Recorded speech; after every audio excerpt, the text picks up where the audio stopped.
Now, getting directly into what's happening around the world with the earthquakes, well, let's just take a look at this map of the entire Earth. And as you can clearly see, let's just move over here to the United States. We're starting to see earthquakes in areas that normally do not see a lot of earthquake activity. Now, right now, up in Alaska, you could see quite a big swarm of earthquake activity. Now, I do know that there was another earthquake way far in the upper tier of Canada. Once again, a magnitude 4.4. Now, this is the second earthquake that we've had up in that region. I believe it was last week. There was another earthquake in that island area of northern Canada. As you can see, over in the Middle East, 5.2 in China, 4.5 in Pakistan, and the South Pacific, yes, it is very, very active.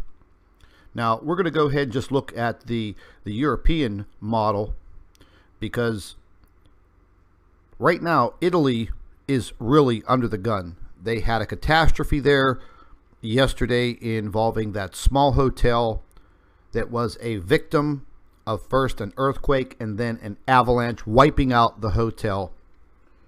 Many people injured, many people lost their lives. But as you can see, once again, you're looking at very elevated earthquake activity in this part of Europe and the Mediterranean. And this is no joke, folks. This is happening on a minute-by-minute basis all around the world. Now, this is just the past 24 hours. And not all of these earthquakes are listed on this map. This is the European model. And as you can see, there were some very large earthquakes in the Solomon Islands. Magnitude 6.7, followed by a few more 6.5, 6.7 tremors. Well, I personally think those were additional earthquakes. And this area of the world, well, what they call the Ring of Fire, it's very active, folks. They're not showing anything up here in Alaska. That would be on the USGS, and it's just littered with earthquakes.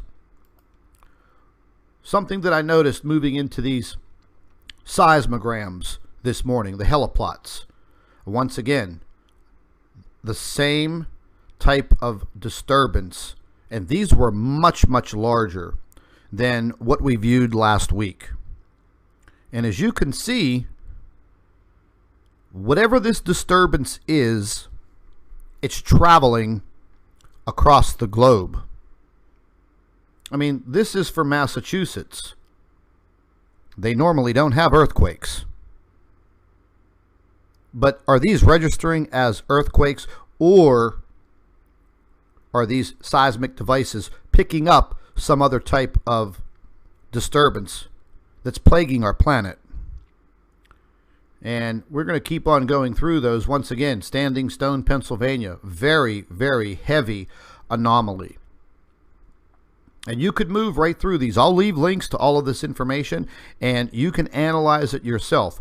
But this goes on and on for all of the seismic devices that are placed in all of these areas. Every single one of them across the United States registered very, very heavy anomalies, and they're all pretty close to the same time. You know, and we keep, trying to investigate and find out what is causing these types of disturbances with the earth, especially if you're not in an area that is prone to earthquakes. And once again, I'll leave a link to this information so you can familiarize yourself with it and get used to reading them and looking at them. And something that we've always touched on here over the past 2 months now is the coronal holes that just keep turning towards Earth. I don't think we've had a break in over the last 6 weeks. And when I was viewing this 48-hour piece of footage, I don't know what in the hell just happened to the camera on this craft that is viewing the sun. Either something disturbed the entire satellite craft. I don't know if that was NASA adjusting the camera position, but several days ago I noticed the same thing happen, and I don't know, folks. I don't know if it's being buffered by these solar winds, other disturbances, but once again, you know, anything that comes from NASA, it's very hard to judge because, you know, I'm not a big fan of NASA. But anyways, we're going to keep moving forward here into our space weather. The solar wind speed has actually gone up over the past few days. That would definitely have to do with the coronal hole that is now facing the Earth. And we will be buffered by this solar wind. And as you can see right over here in the left-hand corner, 549.3 kilometers per second. That's about equivalent to 1.2 million miles per hour. So that is probably reaching the Earth as we speak. Now, one thing that was in the space weather today that I thought was pretty cool, because I've been receiving a lot of photographs from subscribers from all over the world of these sun dogs, as they call them, or very large double sun halos. And this was taken up in Alaska, and we'll just go ahead and click on the photograph, bring it up, and this is a good zoomed in view. And scientists are stating that this double halo in this sundog is something that's very, very rare. Well, there you go. I don't know about it being very, very rare, but over the past 6 months, I've accumulated hundreds of photographs taken from people all around the world showing this sundog with a double halo. And it makes you wonder sometimes if the scientists are even telling the truth. Now, just the other day, I received 2 photographs from one of our subscribers in the state of Minnesota showing this exact type of photograph, a double halo around the sun with, you know, the sundog, as they call it, in the middle. Spectacular photographs, but are they rare? They haven't been rare as of lately. They've been showing up in a lot of photographs from around the world. Now, they claim this has to do with ice crystals in the atmosphere and blah, blah, blah. But yet, we're seeing them with increased frequency. At least I am. And my subscribers from around the world are sending the photographs in, and they all look like this. So, there you go, folks. We are, once again, under the gun of Earth disturbances, and we've still yet to be given an answer on what is exactly happening. Now, I'm just going to give you my straight opinion. It is my opinion and my belief that our planet is being disturbed, shaken, rattled by a lot of different things that are occurring with our sun. And the high possibility of our sun being disturbed by the theory of the Nemesis brown dwarf star within our solar system, creating the internal pressure and the heating of the Earth's core. Is this possible? Yes, it is highly possible. And I'm just going to come right out and say it. If somebody tells you that this is impossible, well, they're lying to you. Straight lying to you. Now, I've seen a few videos using this astronomy program called Sandbox.